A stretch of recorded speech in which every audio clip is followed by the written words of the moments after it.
ने अब तक जो देखा, आसव वरिष्ठ के बारे में देख चुके हैं, सुरा के बारे में देख चुका है, वारुणी, कोहल, मैरेयक, सुरा के जो फ्रैक्शंस हैं, जगल, मेदस, वक्कस, बहुत सारी चीजें हमने देखी। इन सब में एक चीज कॉमन है, इन सब में जो कॉमन है कि इनको पीने से नशा होता है। नशा को आयुर्वेद में मद बोला जाता है, और जिससे भी मद उत्पन्न हो उस डोजेस फॉर्म को मद्य बोला गया है। तो ये सभी को अगर एक टर्म में इंक्लूड करना हो तो हम लोग उसको मद्य बोलते हैं। तो कई जगह आयुर्वेद में डिस्क्रिप्शन जो मिलेगा मद्य के नाम से मिलेगा इन सब का। तो इन सब का एकल समावेश, जितने भी एल्कोहलिक प्रिपरेशंस हैं उनको अगर समाविष्ट करना है तो हम मद्य नाम से मद्य कल्पना में समाविष्ट कर सकते हैं। तो आज की जो क्लास होगी मद्य कल्पना पर ही क्लास होगी, लेकिन उससे पहले हम लोग देखते हैं कि कल की क्लास में हमने क्या पढ़ा था, उसको एक बार रिवाइज करने की कोशिश करते हैं। तो कल की क्लास में हम लोगों ने देखा था सुरा के बारे में। सुरा में ध्यान रखना है, परिपक्व अन्न के संधान से सुरा का निर्माण होता है। ये लेआउट से हम समझ गए थे। इसमें जो प्रोसीजर था, एक तो उसको पकाया जाएगा वाटर एंड फायर के प्रेजेंस में, फिर फर्मेंटेशन होगा, फिर डिस्टिलेशन होगा जिससे सुरा बनेगी। इसके फ्रैक्शंस देखे थे हमने, डेंसिटी के बेसिस पे अरेंज होता है। और प्रसन्ना, कादम्बरी, जगल, मेदस, वक्कस, सुरा पी के प्रसन्न करे जग में बकवास, ये याद कर लिया था हमने। वक्कस के पर्याय भी देख लिए थे, इन सभी के प्रॉपर्टीज देखे थे। इसमें ये बताया था कि जो जितना ऊपर होगा उतना ज्यादा गुणवान होगा, परसेंटेज ऑफ एल्कोहल उतना ही ज्यादा होगा। इसमें प्रसन्ना और कादम्बरी के गुण बिल्कुल सिमिलर थे, बस कादम्बरी में अल्प गुण है, मतलब उसकी इंटेंसिटी कम थी प्रसन्ना से। इसी तरह जगल और मेदक के गुण सिमिलर थे, लेकिन मेदक में जगल से इंटेंसिटी कम थी, थोड़ा निम्न गुण थे। मैरेग और सुरासो बताया था कि दोनों को सिनोनिमसली यूज किया जाता है, हल्का सा डिफरेंस है अगर टेक्निकल देखें प्रिपरेशन के बेसिस पे, आप सभी ने बताया, अच्छा है। प्रॉपर्टीज अगर इसकी देखें तो अलग अलग वर्णन भी किया गया है, मैरेयक के नाम से कहीं पे किया गया है और कहीं पे सुरासो के नाम पे। इनकी प्रॉपर्टी, इसमें वदन प्रिय याद करने के लिए बोला था, वदन प्रिय इंपॉर्टेंट क्वेश्चन होता है, कृमि मेदो अनिल हरो भी पूछा गया क्वेश्चन है कॉम्पिटिटिव एग्जाम्स में। इसके अलावा वारुणी के बारे में बताया था कि अगर वारुणी ताड़ी को बोलते हैं, केवल ये शब्द याद रह जाए तो ये पूरा प्रोसीजर याद आ जाएगा कि हाँ, ताड़ के पेड़ से, उसके स्टेम से या फ्रूट से जो सिक्रीशंस होते हैं उसको एक्सट्रैक्ट आउट करते हैं, 2-3 दिन के लिए रखते हैं, और वो पहले नीरा में कन्वर्ट होती है, और नीरा में ज्यादा जब मद उत्पन्न करने की क्षमता आ जाती है तो उसको ताड़ी बोलते हैं। तो नीरा का रेगुलर डाइट में जो डाइटिशियंस होते हैं, specially west and south India में, उसको डाइट के फॉर्म में प्रिस्क्राइब करते हैं पेशेंट्स एंड हेल्दी पर्सन्स को नीरा। लेकिन वो वही नीरा रख के कुछ देर बाद अगर यूज किया जाए तो उसमें अल्कोहल कंसंट्रेशन इतनी ज्यादा हो जाती है कि उसका नाम ताड़ी हो जाता है और मदात्य उत्पन्न कर सकता है।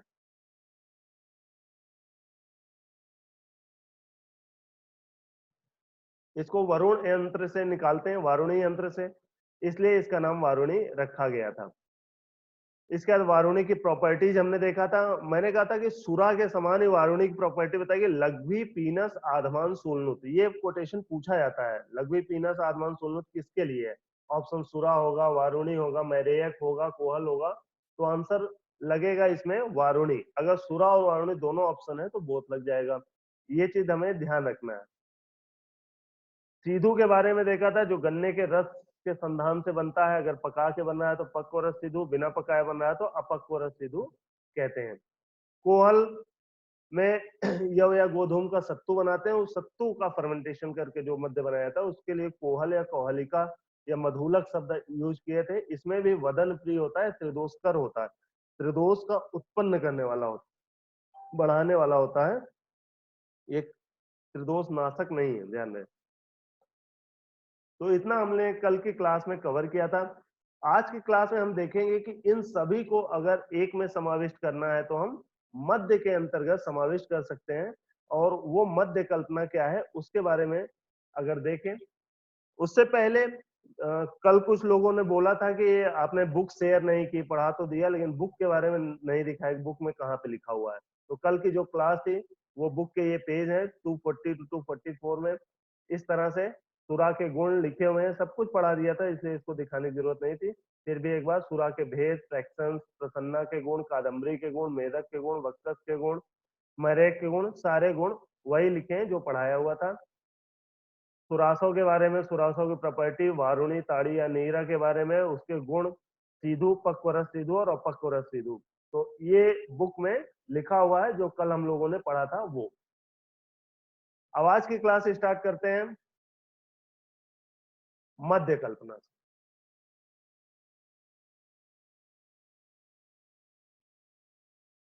मध्य कल्पना की जब हम बात करते हैं तो ये जो निरुक्ति है, ये चरक ने, आचार्य चरक संहिता में जो चिकित्सा स्थान का 24वां चैप्टर है, 24वां चैप्टर है मदात्य चिकित्सा। उस मदात्य चिकित्सा में मध्य की जो निरुक्ति दी गई है वो लिखा हुआ आपके सामने, योनि संस्कार नाम आदि विशेषय बहुधा चया भूत्वा भवत एक विधा सामान्यात मद लक्षणात्। कोशिश करेंगे कि ये श्लोक ध्यान रहे, इस श्लोक को याद करने की कोशिश करेंगे।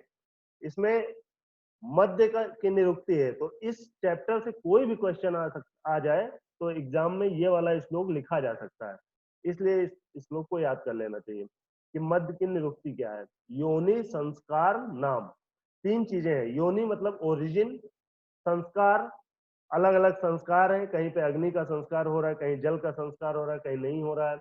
और नाम आदि विशेषताओं के कारण बहुत प्रकार की होती है। ये इसका मीनिंग हुआ पहली लाइन का। योनि उत्पत्ति, संस्कार और नाम आदि विशेषताओं से बहुत प्रकार के होते हुए भी भूत्वा भवति एक विधा, बहुत प्रकार होते हुए भी ये एक प्रकार का होता है, सामान्यात मद लक्षणात्। क्योंकि सब में एक कॉमन फीचर क्या है, मद। मद का मतलब नशा होता है, सभी को पीने से नशा होता है, मद होता है। इसलिए जितने भी अल्कोहलिक प्रिपरेशंस हैं उन सबको मद्य बोल सकते हैं।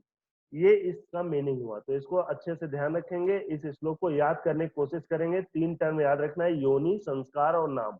तो योनि, संस्कार और नाम से बहुत प्रकार के होते हैं, अलग अलग नाम से, लेकिन सब में कॉमन फीचर क्या है, मद उत्पन्न करते हैं, इसलिए इसको मद्य कहा जाता है। इसी को सारंगधर ने और जस्टिफाई किया हुआ है। सारंगधर संहिता में जो लिखा है ये भी इंपॉर्टेंट है, परिभाषा प्रकरण में द्रव्य गुण में ये पढ़ाया भी जाता है, मदकारी द्रव्य की परिभाषा, तो वहां पे याद भी करना होता है। बहुत इंपॉर्टेंट श्लोक है, इसको याद रखना है। बुद्धि लुम्पत यद द्रव्यम मदकारी तदुच्यते। इस मद का मीनिंग क्या है, इसको और एक्सप्लोर किया है सारंगधर में कि बुद्धि लुम्पति यद द्रव्यम, बुद्धि को जो अस्थिर कर दे, बुद्धि को फिक्स ना रखे, अस्थिर कर दे, हिला के रख दे, तो बुद्धिम लुम्पति, बुद्धि को जो भ्रष्ट कर दे, भ्रंश कर दे या अस्थिर कर दे, यद द्रव्यम, ऐसा द्रव्य मदकारी तद उच्यते, उस द्रव्य को मदकारी द्रव्य कहते हैं। तमो गुण प्रधानम, ये क्वेश्चन पूछा आता है कॉम्पिटिटिव एग्जाम्स में खूब कि मध्य में कौन सा गुण प्रधान होता है। तो मध्य में सत्व रज तम जो तीन सात्विक गुण है, मन के जो गुण है, उनमें से तम गुण की प्रधानता होती है। ये सारंगधर ने श्लोक में बोला है और इसलिए ये खूब क्वेश्चन पूछा जाता है कॉम्पिटिटिव एग्जाम्स में कि मध्य में कौन सा गुण प्रधान होता है, तो आंसर होगा तमो गुण, क्योंकि यहाँ श्लोक में लिखा है तमो गुण प्रधानम। यथा मध्यम सुराधिकम, इसका एग्जाम्पल मदकारी द्रव्य का एग्जाम्पल क्या है, जैसे मध्य, सुरा आदि।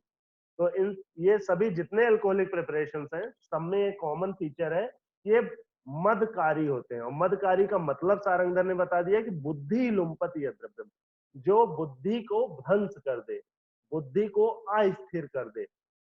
और इसमें कौन से गुण की प्रधानता हो, तमो गुण की प्रधानता होती, इसको जरूर ध्यान रखें। भाव प्रकाश ने भी कुछ इसी को अलग शब्दों में कहा है, पेयम यन मादकम लोके तन मध्यम अभिधीयते, मतलब ऐसा पेय जो मद उत्पन्न करे, नशा उत्पन्न करे, उसी को संसार में मद्य कहा जाता है।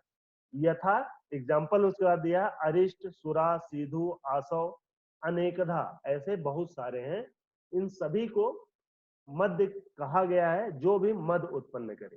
तो कुल मिला के पूरा जो निरुक्ति आता है मध्य का, जो मद उत्पन्न करे वो मध्य है। एक ये पॉइंट याद रखना है। दूसरा, ये बुद्धि लुम्पति करता है, एकदम as it is word by word इसको याद रखना है, बुद्धिम लुम्पत यह द्रव्यम, बहुत इंपॉर्टेंट है। और तीसरा याद रखना है, इसमें तम गुण की प्रधानता होती है, तम गुण मैक्सिमम होता है मध्य में। इसकी जो प्रॉपर्टी चरक संहिता की चिकित्सा स्थान बताया गया है, वहां पे ये बहुत इंपॉर्टेंट क्वेश्चन होता है, बहुद्रव्यम बहुगुणम बहुकर्मम मदात्मकम। मतलब बहुद्रव्यम बहुत सारे द्रव्यों से बनता है, अलग अलग फॉर्मुलेशन होता है अलग अलग इंग्रेडिएंट्स के साथ। बहुगुणम सबके अलग अलग प्रॉपर्टीज होती हैं, कुछ कॉमन फीचर्स होते हैं और बहुत सारे स्पेसिफिक फीचर्स भी होते हैं हर फॉर्मुलेशन के, हर मध्य के। और बहुकर्मम बहुत सारे कर्मों को करने वाला है, मदात्मकम लेकिन सभी मद उत्पन्न करते हैं। और गुणय दोषैश्च, ये दोनों इंपॉर्टेंट, बहुत इंपॉर्टेंट फीचर है कि मध्य के लिए आचार्य ने बताया है कि इसमें गुण भी होते हैं और दोष भी होते हैं। तो मध्य में, मध्य से फायदा भी होता है और नुकसान भी होता है, लाभ और हानि दोनों होता है, क्योंकि इसमें गुण और दोष दोनों होते हैं।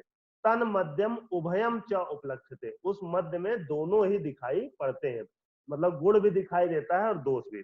आगे आचार्य ने और वहां पे क्लियर भी किया हुआ है कि कैसे गुण होते हैं कैसे दोष होते हैं, आगे हम लोग देखेंगे। लेकिन यहाँ पे जो ऑब्जेक्टिव क्वेश्चन बनता है, ऑब्जेक्टिव क्वेश्चन इंपॉर्टेंट क्वेश्चन है कि बहुकल्पम नहीं है इस श्लोक में, और यही बनाया जाता है कि इनमें से कौन सा आचार चरक के अनुसार मध्य का गुण नहीं है। ऑप्शन होगा बहुद्रव्यम, बहुगुणम, बहुकल्पम, बहुकर्मम, इस तरह के 4 ऑप्शन देंगे और पूछेंगे कि बताइए कौन सा इसमें आचार्य चरक ने नहीं बताया है मध्य कल्पना में। तो सब एक जैसा ही लगेगा, उस समय कंफ्यूजन हो जाता है। तो हमें ध्यान रखना है बहुकल्पम क्यों ऑप्शन में होता है, क्योंकि हमने जब चिकित्सा चतुष्पाद पढ़ा होगा वहां औषधि के गुणों में पढ़ा होगा, बहुकल्पम बहुगुणम द्रव्यम औषधम, बहुकल्पम बहुगुणम। तो बहुगुणम कॉमन फीचर है औषध और मध्य का, लेकिन बहुकल्पम स्पेसिफिक है औषध के लिए, वो मध्य में नहीं है। तो ये हमें ध्यान रखना है, तो बहुकल्पम यहाँ पे नहीं है, ये ऑब्जेक्टिव क्वेश्चन के लिए इंपॉर्टेंट पॉइंट होगा, इसको ध्यान रखेंगे सभी। तो मध्य कल्पना की निरुक्ति में इतना ध्यान रखना है, इसके जो पर्याय हैं, जितने भी इसमें टाइप्स हैं मध्य के, हम लोगों पढ़े, उसको सिनोनिम की तरह भी यूज किया गया है। भाव प्रकाश में ऐसा बोला गया है कि मध्य सिधु, मैरेयक, मदिरा, सुरा, कादम्बरी, वारुणी, हाला और बल वल्लभा। बल वल्लभा पूछा गया क्वेश्चन है, बल वल्लभा किसका पर्याय है, क्योंकि इससे मिलते जुलते बहुत सारे सिनोनिम द्रव्यगुण में आप लोग पढ़ रहे होंगे, जैसे गुण वल्लभा, बाल वल्लभा, बल वल्लभा। तो इस तरह के, तो दिमाग वहीं पे चला जाता है, द्रव्यगुण में रसास में आ नहीं पाता है। तो इसलिए इसको अच्छे से ध्यान रखना है कि बल वल्लभा जो सिनोनिम है, ये मदिरा का सिनोनिम है, मध्य का सिनोनिम है, भाव प्रकाश ने बताया है। बाकी सारा आ जाता है। हाला नाम बहुत सुना होगा, मधुशाला जिसने सुनी या पढ़ी होगी, हाला, तो ये संस्कृत टर्म है, ध्यान रखिएगा। मध्य, सीधु, मैरेयक, मदिरा, सुरा, कादम्बरी, वारुणी, हाला, बलवला, ऐसे बहुत सारे जितने भी टाइप के अल्कोहलिक प्रिपरेशंस हैं, सबको सिनोनिम भी बोला जाता है, सिनोनिम भी मान सकते हैं। हालांकि सबका मेथड ऑफ प्रिपरेशन अलग है, क्लासिफिकेशन अलग है। अब इसकी प्रॉपर्टीज की बात करें कि इसमें गुण क्या होते हैं, जो बहुत ही इंपॉर्टेंट है। एक चीज ध्यान रखना है कि जो चरक संहिता में चिकित्सा 24 है, वो मदात्य चिकित्सा है, उससे जस्ट एक चैप्टर पहले विष चिकित्सा बताई गई है चिकित्सा 23 में। तो विष और मदात्य मद दोनों के जो गुण होते हैं, बेसिक प्रॉपर्टीज जो होते हैं गुरुवादी गुण में, वो जो 10 गुण बताए गए हैं वो दोनों के सेम है, विष और मध्य के। ये हमें ध्यान रखना है, जो गुण विष में होता है वही गुण मध्य में होता है, बस मध्य में जो इंटेंसिटी होती है उसकी कम होती है। तो ये क्वेश्चन खूब पूछा जाता है कि इनमें से कौन सा मध्य का गुण नहीं है, या इनमें से कौन सा विष का गुण नहीं है, इनमें से कौन सा विष का गुण है। और ऑप्शन तभी ये निकल पाएगा क्वेश्चन जब ये 10 गुण बताए गए हैं, दोनों के, विष के भी और मध्य के, और सेम है दोनों। तो ये 10 जब तक याद नहीं होगा वो क्वेश्चन सॉल्व नहीं हो पाएगा, ऑब्जेक्टिव क्वेश्चन। और ये इंपॉर्टेंट भी है, 10 गुण ध्यान रखना। तो इसको हम लोग ध्यान रखते हैं, मध्य, प्रॉपर्टीज ऑफ मध्य, और प्रॉपर्टी ऑफ विष भी यही है। जब विष पढ़ेंगे, पूरा अगत तंत्र जो सब्जेक्ट है वो विष चिकित्सा से रिलेटेड है, और चरक में तो ये चिकित्सा के एक चैप्टर के फॉर्म में है। सुश्रुत में पूरा पूरा जो कल्प स्थान है वो विष के रेफरेंस में लिखा गया है, पूरा का कल्प स्थान। तो जब सुश्रुत संहिता हम लोग पढ़ेंगे वहां कल्प स्थान पूरा विष आएगा, वहां पे भी यही गुण मिलेंगे एक दो परिवर्तन के साथ। तो हम लोग अभी इसको याद रख लेते हैं, बहुत इंपॉर्टेंट है ये 10 गुण याद रखना। ये मध्य में भी काम आएगा, विष में भी काम आएगा। तो इस गुण में देखिए लघु है, उष्ण है, तीक्ष्ण, सूक्ष्म, अम्ल, दवाई, आशु, रूक्ष, विकासी, विशद। ये लिखा है मध्यम 10 गुणम स्मृतम। जो ये संख्या लिख दिया है, ये संख्या भी बहुत इंपॉर्टेंट है। ऑब्जेक्टिव क्वेश्चन खूब पूछा जाता है, आचार्य चरक के अनुसार मध्य के कितने गुण होते हैं, आंसर होता है 10। तो ये संख्या भी इंपॉर्टेंट है, मध्य के कितने गुण बताए चरक ने, आंसर 10। ये ध्यान रखना है। कौन कौन से गुण बताए हैं, या तो ये श्लोक याद कर लें, और जिनको अगर श्लोक नहीं याद होता है तो एक ट्रिक है मेरे पास, ये निम्नलिखित से याद कर सकते हैं। अगर LRT वासु, अगर ये याद कर लें LRT वासु, तो आपको ये 10 गुण याद हो जाएंगे। LRT वासु ध्यान रखना है, V क्यूब है, A स्क्वायर है, मीन्स V से 3 होंगे, A से 2 होंगे। इसी ये जो श्लोक में 10 गुण बताए गए हैं, इसी 10 गुण का निम्नलिखित है। L का मतलब लघु, रूक्ष, तीक्ष्ण, LRT लघु, रूक्ष, तीक्ष्ण। V से 3 है, बेवाई, विकासी और विशद। A से 2 है, आशु और अम्ल। अम्ल ध्यान रहे, अम्ल मध्य में 5 रस होते हैं, पंचरस द्रव्य है, अम्ल प्रधान होता है। तो अम्ल जो है मध्य का रस भी है और यहाँ गुण में भी बताया गया है, इसलिए ये इंपॉर्टेंट है। अम्ल क्या है पूछा जाता है, मध्य का रस है या गुण है या दोनों है, तो आंसर होता है दोनों है, क्योंकि यहाँ पे साफ साफ चरक संहिता में लिखा हुआ है कि मध्यम 10 गुणम स्मृतम, 10 गुण होते हैं, गुण कहा गया है। तो यहाँ पे गुण के भी फॉर्म में अम्ल है और रस के भी फॉर्म में अम्ल है, इसको ध्यान रखना होगा। तो A स्क्वायर, A से 2 है आशु और अम्ल, S से सूक्ष्म है, U से उष्ण है। तो अगर हम लोग LRT वासु याद रखें तो हम लोग मध्य के भी 10 गुण याद कर लेंगे और विष के भी 10 गुण याद कर लेंगे। तो ये हमें ध्यान रखना है LRT वासु। सभी लोग इसको रिपीट कर लें एक बार।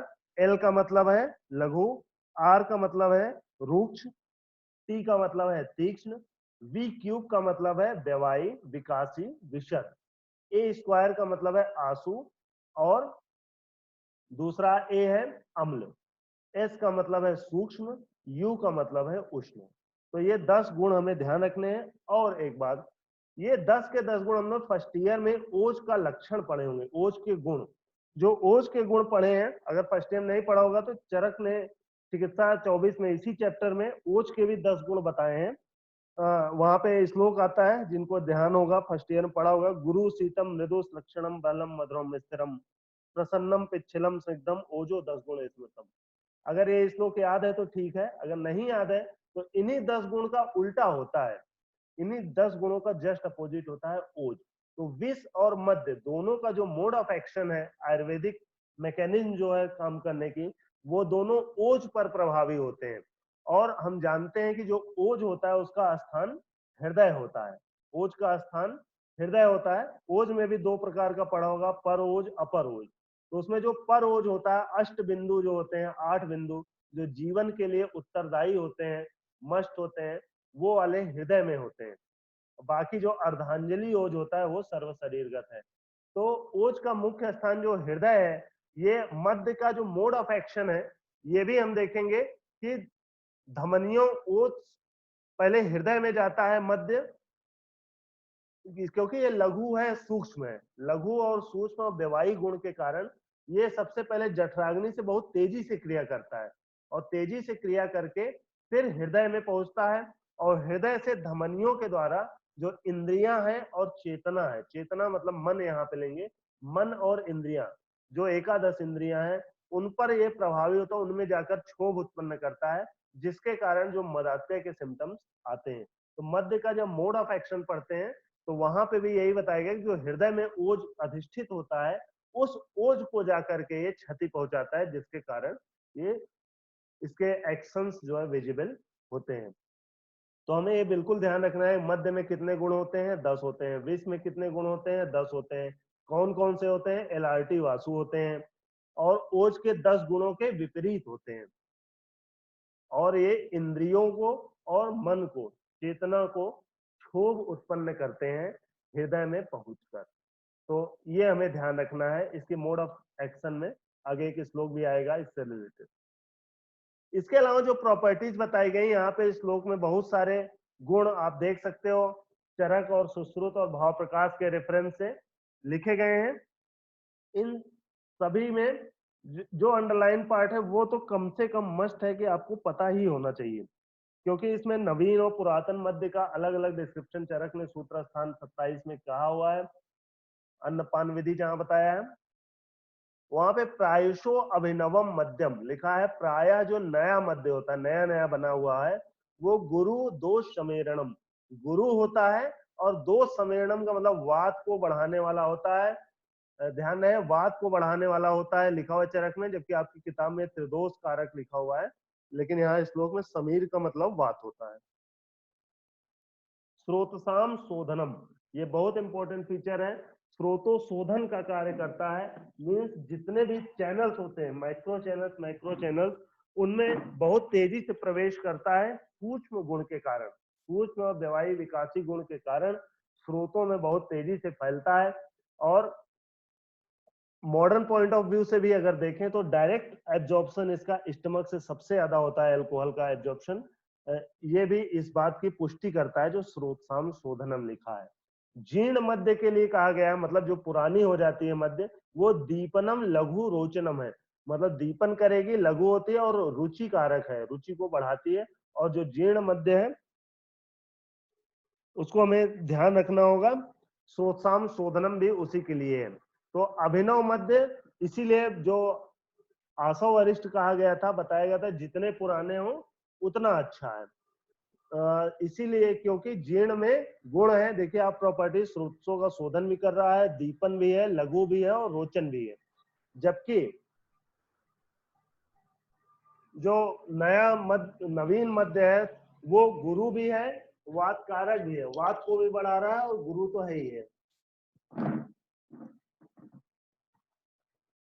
इसके अलावा एक इंपॉर्टेंट पॉइंट हमें ध्यान रखना चाहिए कि सर्वम पित्त करम मध्यम अम्लम रोचन दीपनम, जितने भी अम्ल होते हैं वो पित्त की वृद्धि करते हैं और अम्ल रस प्रधान होता है। ये अम्ल रस प्रधान पूछा गया क्वेश्चन है, किस रस की प्रधानता होती है, तो अम्ल गुण में भी है और रस में भी है, ये हमें ध्यान रखना है।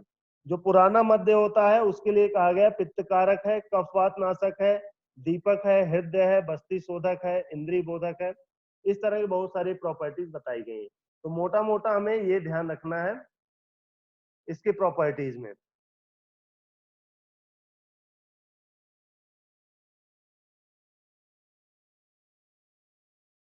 इसी रेफरेंस में प्रॉपर्टीज में ही बताते हुए चरक के चिकित्सा स्थान में बताया गया है कि विधिना मात्रया काले हितय अन्न यथा बलम प्राहिष्टो यह पिबेन मध्यम तस्य स्याद अमृतम, तथा मध्य को अमृत के समान लाभकारी बताया गया, लेकिन कंडीशंस रखी हुई है उसमें।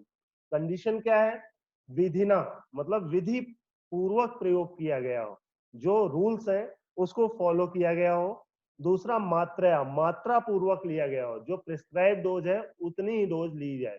काले, काल का ध्यान रखा गया हो, बहुत सारा उसमें डिस्क्रिप्शन है कि उष्ण काल में नहीं लेना है, शरद ऋतु में नहीं लेना है, पित्त प्रकोपक काल में नहीं लेना है, और हितय अन्न, हितकारी अन्न के साथ लेना है, मीन्स खाने के साथ लेना है या खाने के बाद लेना है, खाली पेट नहीं लेना है।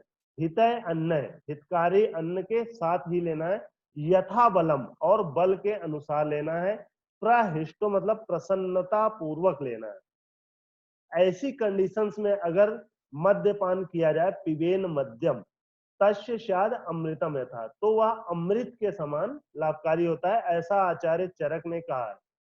और कुछ लोग प्रसन्न हो रहे होंगे कि यार ये तो अमृत है, लेकिन आगे विष भी कहा है, उसकी भी कंडीशन आएगी। इसी चीज को सुश्रुत ने कुछ अलग शब्दों में कहा है, सेम यही बात उन्होंने भी अमृत कहा है। सुश्रुत में लिखा हुआ है हर्षणम प्रीणनम मध्यम भय शोक श्रमापहम प्रागल्भ वीर्य प्रतिभा तुष्टि पुष्टि बलम सात्विक विधि युक्त्या पीतम स्याद अमृतम यथा। यहाँ एक चीज और ध्यान देने की है कि सात्विक मतलब जो सात्विक पुरुष होते हैं उनके द्वारा यदि पान किया जाए तो ये अमृत के समान होगा। सात्विक विधि युक्ता, सात्विक व्यक्ति पिए और विधि पूर्वक पिए। युक्ता पीतम शाद अमृतम यथा, तो यह अमृत के समान है। और क्या क्या प्रॉपर्टी उत्पन्न करती, क्या क्या फायदे होते हैं इसके, वो लिखा है कि हर्षण, हर्षण करेगा मतलब आनंददायक होगा। प्रीणन तृप्ति करेगा।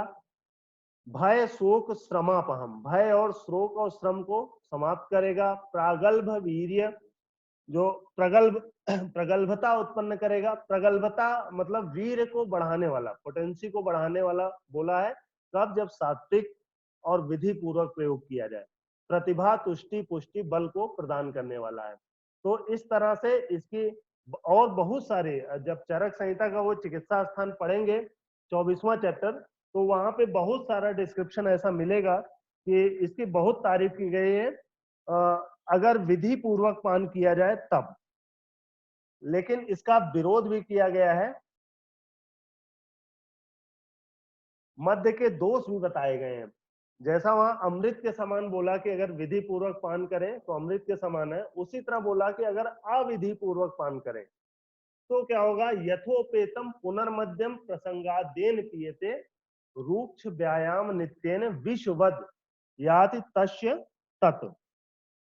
इसका मतलब ये है कि अगर रूक्ष व्यक्ति है, व्यायाम नित्येन, बहुत ज्यादा परिश्रम करने वाला अगर व्यक्ति है, और चाहे जिस प्रकार का और चाहे जब भी मदिरा पान करे, उसे बिना विचारे ही जो पी ले, वो मदिरा विष के समान होती है। यथोपेतम पुनर्मध्यम प्रसंगादेन पीते, मतलब बिना मतलब के ही एनी टाइम जो पी रहा है, किसी भी समय, बिना किसी संदर्भ के। और रूक्ष व्यायाम नित्येन, ये इंपॉर्टेंट बात है, जिसमें रूक्षता ज्यादा है, मतलब वात प्रधान जो है, क्योंकि वात दोष का प्रकोप करता है, वात प्रधान है। और व्यायाम नित्येन मतलब यहाँ एक्सरसाइज से रिलेटेड नहीं है, फिजिकल वर्क बहुत ज्यादा करता हो जो, तो उसमें भी वात बढ़ेगा। और उस कंडीशन में जो मध्य है वो विष के समान होता है, ऐसा चरक संहिता में कहा गया है। तो इसको हमें ध्यान रखना है कि अगर विधि पूर्वक पान किया गया है तो अमृत के समान है। अविधि पूर्वक और तामसिक प्रवृत्ति के लोगों द्वारा अगर ये पान किया गया है तो ये विष के समान होगा। इसको हमें ध्यान रखना होगा।